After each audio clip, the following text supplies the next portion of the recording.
almoço de graça. Já nem presta mais atenção no perfil do cara, ele presta atenção no perfil do prejuízo que ele pode tomar com esse... Exatamente.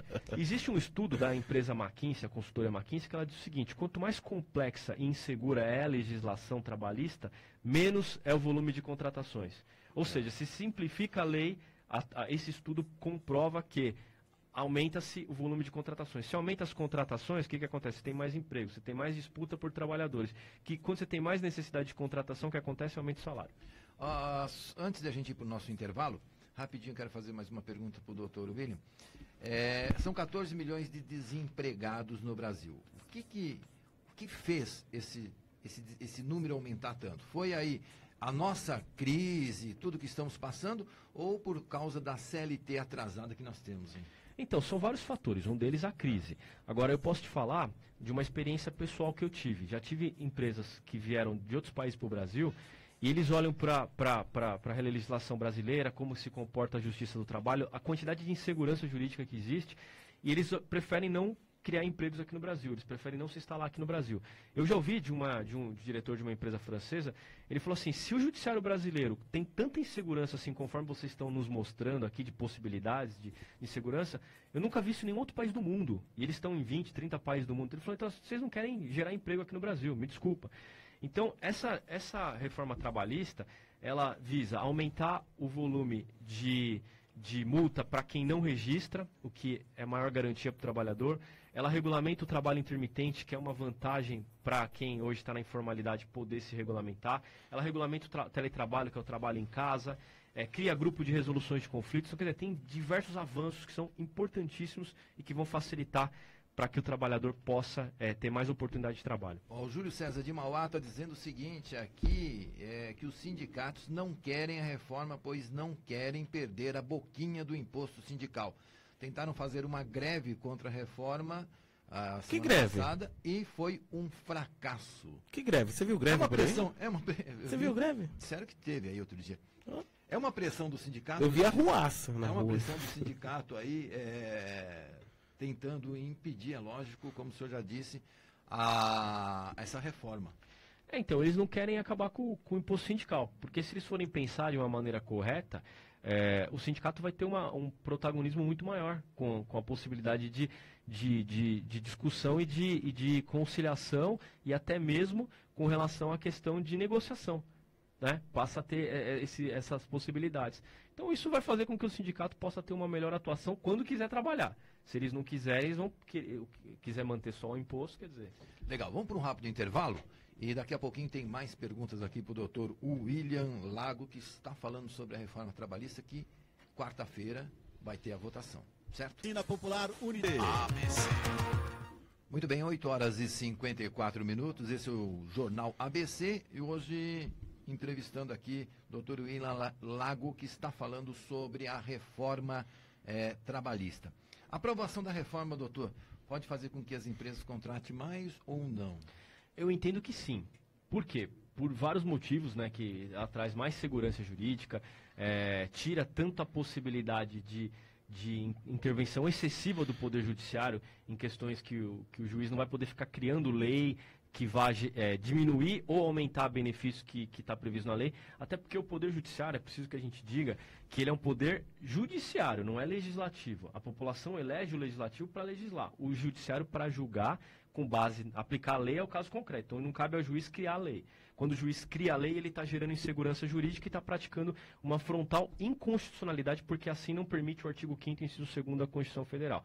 Então eu entendo que trazendo segurança jurídica, permitindo meios de resolução de conflitos sem a necessidade direta de ir no judiciário, por exemplo, a negociação com sindicatos, os grupos de resolução de conflitos internos dentro da empresa representando os trabalhadores, que agora passa a ser possível e regulamentado, a possibilidade de criação de planos de carreira através de negociação coletiva, tudo isso daí vai gerar mais segurança jurídica e mais flexibilidade de atuação para a empresa. Isso vai fazer com que a empresa tenha mais estímulo de contratação e mais segurança. Desafoga o judiciário. E desafoga que hoje, infelizmente, o judiciário trabalhista está cada vez mais recebendo um número excessivo de processos. Eu vi uma entrevista com o senador tucano Tasso Gereissati. Ele disse que a crise não deve atrapalhar a reforma trabalhista. O senhor concorda? Sem Com dúvida. toda essa crise aí, será que foi por água abaixo? Hoje eu vi ouvi na rádio, não lembro agora qual o nome desse político. Ele diz da base aliada, da base do pessoal contra o Michel Temer, diz que já foi para o telhado essa aprovação, já fugiu. E o senhor concorda com isso aí, não? Não, eu discordo, porque assim, a população hoje está vivendo uma situação de intenso desemprego. Se a gente for analisar, a gente está passando, ou passou pela maior crise dos últimos 100 anos do Brasil. Então assim, é uma crise muito séria. E o que acontece? A população, ela tem o direito de querer que sejam feitas reformas que resolvam esses problemas e façam que a gente possa avançar. Em momento de crise é o melhor momento para se criar alternativas de solução para coisas que a gente, em momento de bonança, a gente não mexe, né? Nada de aumento de IPTU também, né? Então... Agora falando, sem querer mudar de assunto, só comentando aqui. Nós acompanhamos muito a política aqui de Santo André, teve o aumento aí do IPTU. É o momento certo, com toda essa crise que está, essa readequação do valor da alíquota do IPTU, era o momento certo? Então, eu acho que assim, a avaliação política é que a população tem que ver com cada vereador que ela elegeu, né? O vereador ele tem que prestar contas do voto dele para a população. Então, cada pessoa que votou no vereador tem que avaliar se o vereador representou de fato o direito da população. E aí cobrar do vereador que ele represente aquilo que de fato interessa à população. E aí o vereador tem que justificar se o voto dele foi correto ou não, baseado em qual critério que ele votou ou não. Acho que a democracia se faz assim, ouvindo a divergência, analisando o momento político e cobrando do Poder Legislativo que ele faça o seu papel de legislar e fiscalizar. O Reginaldo aqui de Mauá está dizendo o seguinte: doutor, bom dia. Nos Estados Unidos, que a população é o dobro do Brasil, tem uma média de 20% de processo trabalhista em relação ao Brasil também. O senhor comentava isso. Por que os patrões bonzinhos nascem todos lá e não aqui, né? Ou porque temos uma enorme quantidade de advogados tipo estilo porta de cadeia na justiça trabalhista? Então, na verdade... Por que nós temos mais processo lá do que aqui, sendo que a população lá é o dobro? Então, na verdade, é porque é o seguinte, o sistema brasileiro, principalmente de relações de trabalho, ele é um sistema que privilegia o conflito. Primeiro que assim, você tem uma legislação que é confusa, a legislação trabalhista. É que eu não queria comparar o Brasil com os Estados Unidos, porque a legislação trabalhista lá, ela é muito mais simples do que no Brasil. Então, assim, a gente está mais para a Europa na questão trabalhista do que propriamente para os Estados Unidos. E eu acredito que o modelo americano não funcionaria no Brasil em prejuízo do trabalhador, tá? Porque lá a dinâmica da economia é muito mais ágil e muito mais simples. Então, se a gente aplicasse essa dinâmica aqui, prejudicaria, no meu ponto de vista, o trabalhador que iria perder de fato direitos. Mas o que acontece? Lá existe um sistema que privilegia aqui no Brasil existe um sistema que privilegia o conflito. Então o que acontece? Existe excesso de intervenção do judiciário nas relações trabalhistas.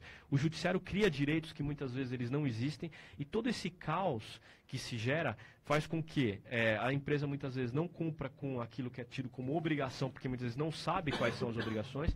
Muitas obrigações são criadas depois de encerrado o contrato de trabalho pelo juiz, quando ele está extrapolando na sua função, porque ele é julgador e não legislador. E isso faz com que se privilegie os conflitos e a população no geral entenda que quando encerra um contrato de trabalho necessariamente tenha que se entrar com reclamação trabalhista, porque se tem a máxima de que se você entra com a reclamação você sempre ganha alguma coisa. Tá aí, é por causa dos conflitos da complicada lei trabalhista brasileira. Sem dúvida, né? Complicado. E da justiça do trabalho também. O cara também. entra em processo constantemente. A reforma trabalhista vai beneficiar mais o empregado, doutor, ou o empregador? Eu vejo que ela vai beneficiar mais o emprego, a possibilidade de emprego. Por quê? Simplificando um pouco o sistema e criando possibilidade de flexibilização das negociações, faz com que privilegie a criação de empregos. Isso beneficia tanto o empregador quanto o empregado. Vai ser bom para os dois lados, né? Sim. O fato do servidor público, por exemplo, ele concursado, ele tem estabilidade. no emprego. Também deveria entrar nessa reforma no servidor público? Então, é que a CLT, o servidor público, ele é estatutário, né? Então ele tem uma legislação específica.